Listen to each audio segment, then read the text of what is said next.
10 mahasiswa yang tergabung dalam Gerakan Mahasiswa Nasional Indonesia mendatangi kantor Gakumdu Kabupaten Ogan Ilir, mempertanyakan soal keputusan Gakumdu OI yang mengeluarkan SP3 untuk oknum Kades Tambang Rambang.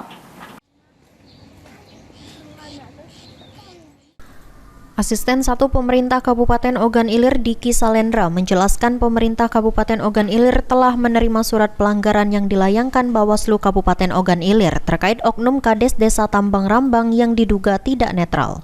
Dengan adanya perkara oknum Kades tersebut, Pemkab Ogan Ilir saat ini tengah melakukan kajian dan memproses secara detail apa yang disampaikan oleh Bawaslu Kabupaten Ogan Ilir tersebut. Dalam kajian dan proses tersebut, nantinya tidak menutup kemungkinan Pemkab Ogan Ilir akan memanggil oknum Kades atau pihak terkait lainnya sebelum menentukan sanksi administrasi.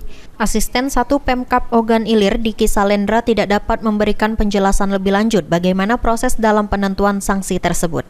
Menurutnya hasilnya akan kita sampaikan setelah selesai dilakukan kajian dan prosesnya. Kita koordinasikan lebih lanjut dengan pihak yang berwenang terkait dengan masalah daripada Kades tersebut. Saat ini kita sedang mempelajari permasalahan tersebut dan sekarang sedang dalam proses, mungkin nanti akan kami koordinasikan dengan pihak terkait termasuk kepada pihak-pihak yang mungkin terkait dengan permasalahan ini. Akan ada pemanggil? Ya, kalau dalam proses memang diperlukan untuk diminta keterangan, nanti akan kita lakukan. Mungkin Bapak segera, ya. Oke. Ahmad Romawi, PAL TV.